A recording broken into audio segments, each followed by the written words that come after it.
Hi friends, ఇక్కడ కనిపిస్తున్న ఈ ఇద్దరు పిల్లలు చిన్న వయసులోనే టీ వ్యాపారం చేస్తూ డబ్బు సంపాదిస్తున్నారు. అలాగని వీళ్లు చదువు మానేసి ఇలా చేస్తున్నారని అనుకోకండి. ఇద్దరూ ప్రైవేట్ స్కూల్లో చదువుతున్నారు.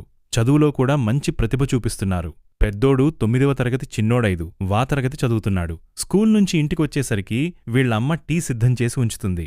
దాన్ని తీసుకుని ఇద్దరూ సైకిల్పై బజార్కి వెళ్లి దాదాపు 2 గంటలపాటు ప్రతి ఒక్కరినీ అడుగుతూ టీ అమ్ముతారు. సాయంత్రం 7 గంటలకల్లా ఇంటికి చేరుకుంటారు. కేవలం 2 గంటలు కష్టపడి అన్ని ఖర్చులు పోను దాదాపు 500 రూపాయల వరకు లాభం సంపాదిస్తున్నారు. అంతేకాదు, సోషల్ మీడియాలో జూనియర్ ప్రైమ్ పేరుతో వీడియోలు చేస్తూ ఆదాయం సంపాదించి తల్లిదండ్రులకు కూడా సహాయం చేస్తున్నారు. నిజంగా ఈ పిల్లలు ఎంతోమందికి ఆదర్శం. గుర్తుంచుకోండి, పిల్లలకివ్వాల్సిన అసలైన సంపద డబ్బు కాదు, కష్టం విలువ. కష్టం విలువ తెలిసిన పిల్లలు జీవితాన్ని నిర్లక్ష్యం చేయరు. తల్లిదండ్రుల విలువ తెలుసుకుంటారు. బాధ్యత, క్రమశిక్షణ, ఓర్పు, సహనం నేర్చుకుంటారు. చిన్న వయసులోనే ఇంత బాధ్యతగా ఆలోచిస్తున్న ఈ పిల్లలకు మనస్ఫూర్తిగా ఒక లైక్ కొడదాం. ఈ వీడియోను ప్రతి ఒక్కరికీ షేర్ చేయండి.